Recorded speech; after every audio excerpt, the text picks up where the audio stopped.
हमारे बीच मौजूद है भीम आर्मी के जिला सचिव अमरीश कपिल जी। और अमरीश कपिल जी, आपका बहुत बहुत धन्यवाद जो आपने अपना कीमती समय हमको दिया। और आज हम इनसे खास मुद्दों पर बातचीत करेंगे, चाहे वो देश में बेरोजगारी को लेकर हो, छात्रवृत्ति को लेकर हो, और किसानों के लिए भी आंदोलन चल रहा है, उसके बारे में भी आज हम इनसे बात करेंगे। तो बहुत बहुत स्वागत आपका अमरीश कपिल जी। बहुत बहुत धन्यवाद साहब। तो आप हमें बताइए कि जैसे अभी देश में बेरोजगारी को लेकर बहुत बड़ा आंदोलन युवाएं कर रहे हैं, तो एक ऐसे ही हमारे भगवानपुर क्षेत्र में भी इंडस्ट्रियल एरिया होने के बावजूद भी हमें भगवानपुर क्षेत्र में बहुत बेरोजगारी देखने को मिलती है, तो उसके बारे में आप क्या बताना चाहेंगे? जी बहुत बहुत धन्यवाद। ये एक बहुत अहम मुद्दा है। जी जी। और बेरोजगारी, देखिए हमारे क्षेत्र में बहुत सारी कंपनियां आई और यहाँ से लाखों करोड़ों का मुनाफा कमाने का काम कर रही है, लेकिन अगर हम सर्वे करते हैं, हम देखते हैं तो हमारे जो क्षेत्र के जो युवा है, जो पढ़ा लिखा तबका है, वो बड़े स्तर पर बेरोजगार है जी। और हमने कंपनियों में अधिकतर मोस्टली जाकर देखा है, वो चाहे मेडिकल लाइन की हो या फिर इलेक्ट्रॉनिक की हो, यहाँ की जो क्षेत्रीय आबादी है वो ना के बराबर है। जबकि कंपनी लगाने से पहले जब आप अप्रूवल लेते हैं तो आपको सरकार कहती है कि 70 से 80% आपकी जो लेबर होगी, आपके जो कार्यकर्ता होंगे, आपके जो यहाँ के वर्कर्स होंगे, वो क्षेत्रीय होंगे।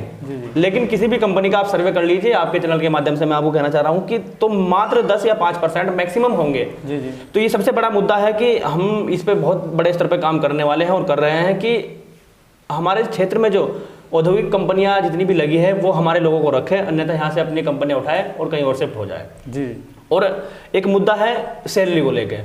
अभी सरकार ने हाल ही में निर्धारित किया था कि 8760 रुपये बेसिक देना होगा, जो अकुशल होगा, अकुशल होगा, जो कुशल होगा उसके लिए लगभग 10,500 रुपये की समथिंग है।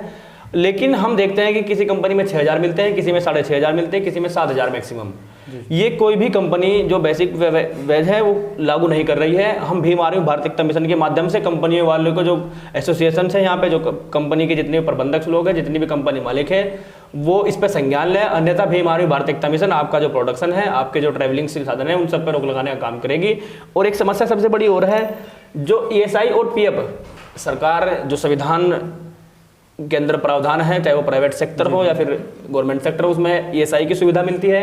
और PF जो गरीब तबके के लिए, मजदूरों के लिए व्यवस्था होती है।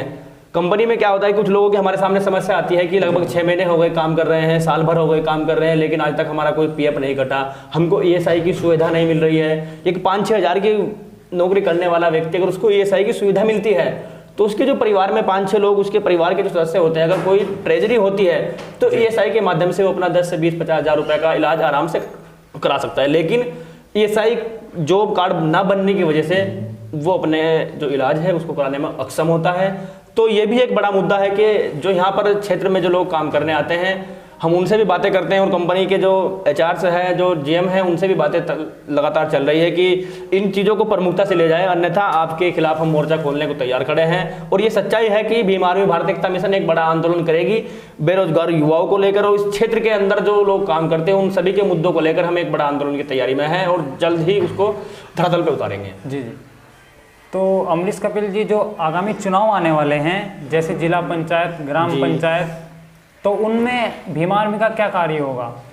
भीम आर्मी का देखिए ये पहले से कार्य रहा है कि आप निष्ठावान लोगों के साथ रहिए, लगनशील लोगों के साथ रहिए, कर्मठ लोगों के साथ रहिए, जो ईमानदार लोग हैं उनके साथ रहिए। और अब तो भीम आर्मी भारत एकता मिशन का एक नया विकल्प आपके सामने आ गया, आज़ाद समाज पार्टी के रूप में।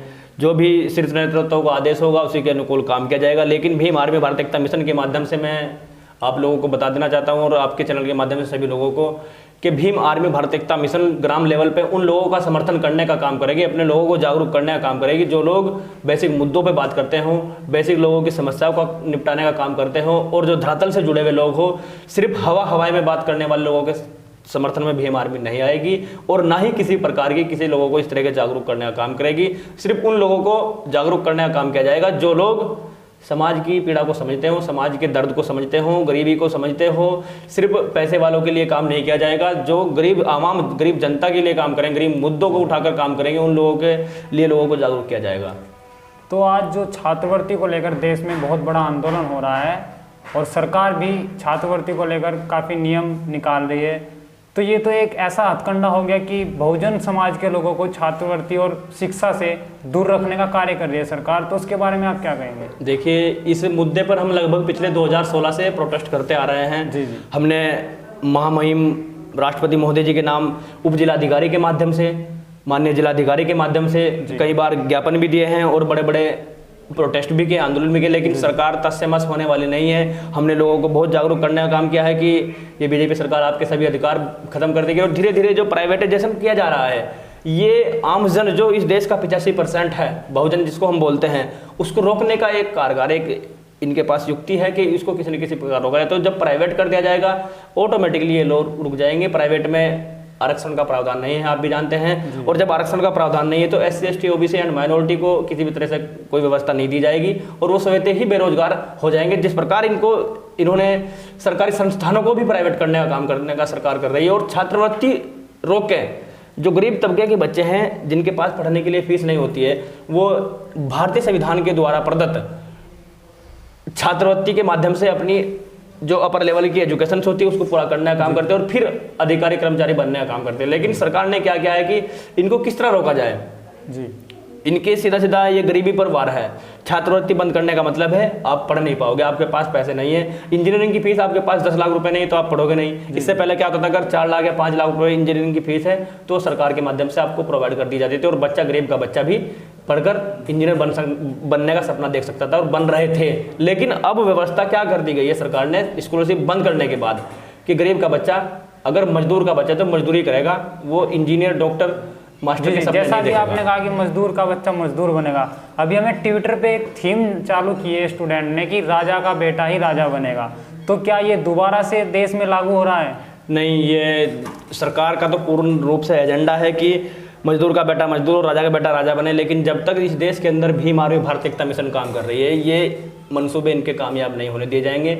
चाहे हमें, मैंने पहले भी कहा था आपको कि किसी भी हद तक जाना पड़े, हम लोग सरकार की ईंट से ईंट बजाने का काम करेंगे। और जो हमारे अधिकार है, जो हमारे महापुरुषों ने संघर्ष करने के बाद भारतीय संविधान में हमें दिए हैं, उनको कभी भी छीनने नहीं दिया जाएगा। भीम आर्मी भारत एकता मिशन धरातल से लेकर अर्श से लेकर फर्श से लेकर अर्श तक की लड़ाई लड़ने को तैयार रहेगी और अपने छात्रों के अधिकारों के साथ साथ समस्त जो बहुजनों के अधिकार उनको समस्त बचाने का काम करेगी भीम आर्मी भारत एकता मिशन। इसके लिए लड़ने के लिए बिल्कुल बाध्य होगी और मजबूती के साथ लड़ेगी और हम विश्वास करते हैं कि हम जीतेंगे भी। जी जी, बहुत बहुत धन्यवाद आपका। आप हमारे SRE न्यूज़ के रूम में पहुंचे और जी, इसी के लिए बहुत बहुत धन्यवाद आपका। आपका धन्यवाद करते हैं। Okay sir.